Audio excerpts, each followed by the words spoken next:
Hello everyone, welcome to Computers Repair Plus at Lakewood Boulevard, Bradenton, Florida. And today we are here after successfully repair a overheating error issue for Microsoft Xbox 360 Slim, and the device was turning on and it has a common issue. A lot of users are having the same issue, like overheating, the temperature issue, and is shut down itself after running for a few minutes. So there is a common issue for the capacitor who is into the circuit board. There is a 6 capacitor need to remove and soldered, like making them jumper and making a trace between two connection.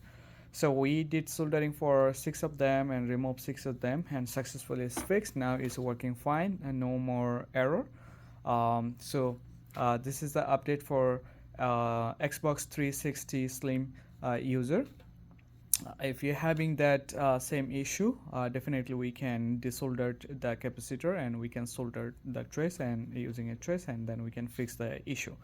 If you have any question, please give us a call and let us know. Our callback number is store number is 941-567-6431. Thank you so much and have a good day. Bye bye.